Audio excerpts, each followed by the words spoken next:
O Lugar Mais Sombrio conta uma história tão boa que precisou de 2 livros. Mas hoje a gente vai falar sobre A Noite da Espera, aqui no Entre Hipóteses. Antes de começar o vídeo, eu vou pedir para vocês seguirem o nosso canal, curtir os nossos vídeos, compartilhar, para que a gente possa dar continuidade nesse projeto que é tão especial para a gente. E vamos continuar falando de Milton Ratum. Hoje, A Noite da Espera. A Noite da Espera é um dos volumes do livro que forma O Lugar Mais Sombrio. Então a gente tem A Noite da Espera e no próximo vídeo a gente vai falar do volume 2.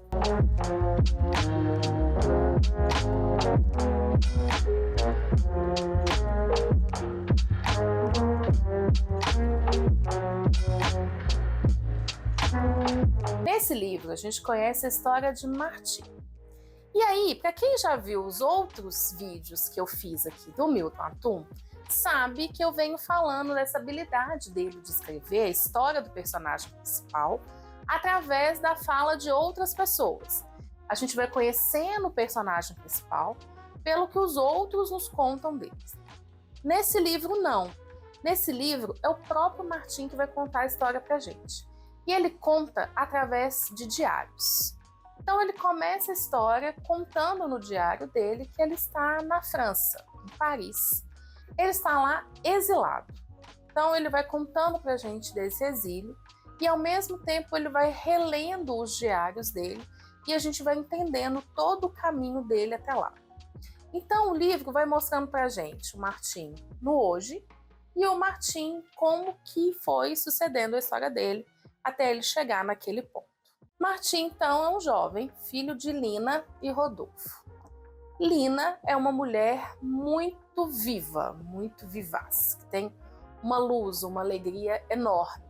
Já Rodolfo era um engenheiro, um burocrata, que só queria saber de viver por trabalho. Então Martim vai contando que na infância dele ele percebia isso muito claro. Quando ele estava ali só com a mãe em casa, era como se ele estivesse vivendo num mundo de fantasia, num mundo fantástico, assim, quase que num paraíso. Então a mãe era muito divertida, a mãe falava muito de arte, de música, de cultura. Era uma vida muito alegre, uma vida muito colorida. A partir do momento que o pai chegava em casa, ele trazia junto com ele uma espécie de peso, um cinza ali para dentro daquela casa que estava tão cheia de vida.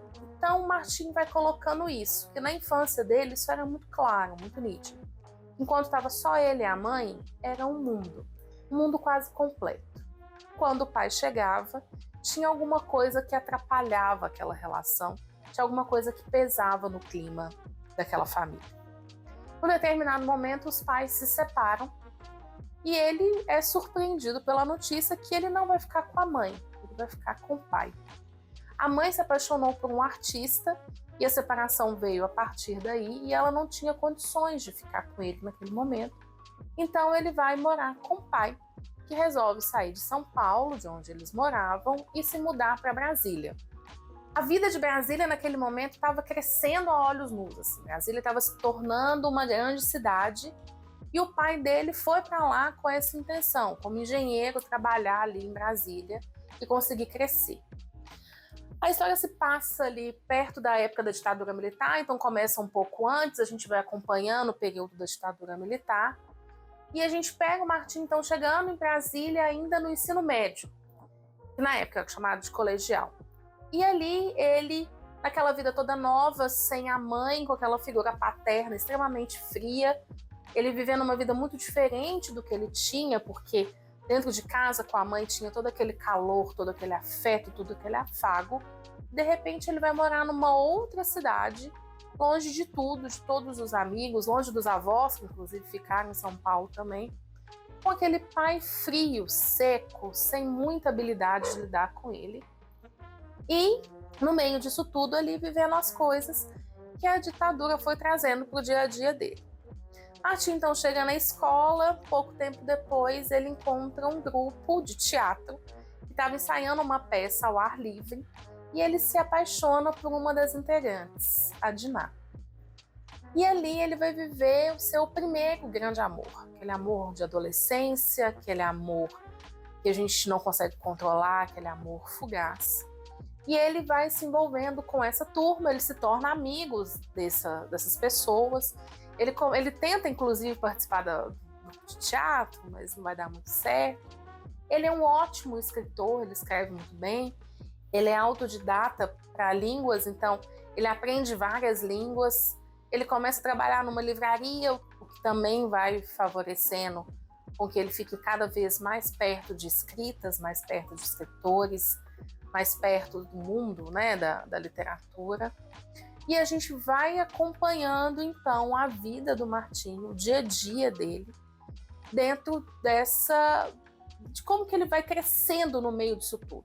Como que foi para ele crescer em Brasília, no meio da ditadura militar? Como que foi para ele lidar com aquilo tudo? Junto com isso, a gente vai acompanhando também a dor dele enquanto filho.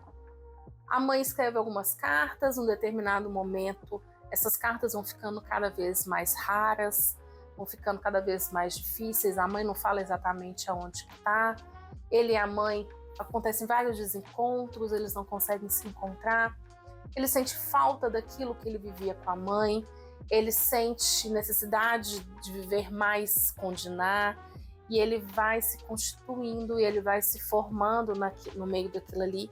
E a gente vai acompanhando não só a vida dele, mas a vida de todos esses amigos e de todos esses personagens dentro desse momento de ebulição. Está tudo em ebulição. A vida política da cidade está em ebulição, do país, né, está em ebulição. A vida dele enquanto jovem, os sentimentos dele, os impulsos, tudo, tá tudo muito à flor da pele, tá tudo muito ali, em carne viva, tá tudo muito no imediatismo, tá tudo acontecendo mesmo. Então a gente vai acompanhando esse crescimento do Martim junto com essa vida cheia de não pode, essa vida cheia de censuras, essa vida cheia de ter um limite, e ao mesmo tempo ele quer ir contra, mas ele não sabe até onde ele dá conta de ir, o que ele consegue abrir mão, o que ele não consegue. Então a gente vai acompanhando nesse primeiro momento esse Martim em ebulição. A gente vai acompanhando esse Martim nesse momento de transformação. A gente vê ele saindo daquele menininho que estava debaixo das asas da mãe, debaixo ali do carinho materno, e que precisa se transformar num homem. E o livro termina justamente num ponto em que ele vai, de novo, ter um distanciamento. Então, a sensação que a gente tem é que toda vez que ele está muito confortável, que ele está muito pronto, que ele está muito perto de alguma coisa que vai trazer ali uma paz, um conforto, uma alegria para ele, é como se aquilo escapasse dele de alguma maneira, como se aquilo saísse da mão dele, sabe? Então o livro termina justamente no momento em que ele de novo se distancia, ele de novo vai para longe do lugar que ele queria estar. Bom, não tem como falar muito da história sem falar do segundo livro, e eu não vou falar do segundo livro nesse vídeo. O segundo livro vai ficar pro vídeo da semana que vem. Mas eu já adianto que a história é excelente. Então, gente, a dica da semana é A Noite da Espera, do Milton Atum. Quem já leu, me conta o que achou. Quem não leu, leia para poder acompanhar o vídeo da segunda parte da história. Quem já leu a segunda parte, não deixem spoiler, por favor, antes de sair o segundo vídeo, porque senão vai perder a graça do segundo vídeo. Mas eu quero que vocês me contem muito o que vocês acharam da Noite da Espera e qual que foi a expectativa de vocês quando vocês terminaram de ler esse, antes de ler o segundo volume, antes de ler o segundo livro. E não se esqueçam de seguir o nosso canal, curtir os nossos vídeos, compartilhar e voltar semana que vem para a continuação de Um Lugar Mais Sombrio. Afinal de contas, se você ainda não é apaixonado por literatura, é porque não achou o seu livro certo. E o Entre Pontos está aqui para te ajudar nesse caminho. Até semana que vem.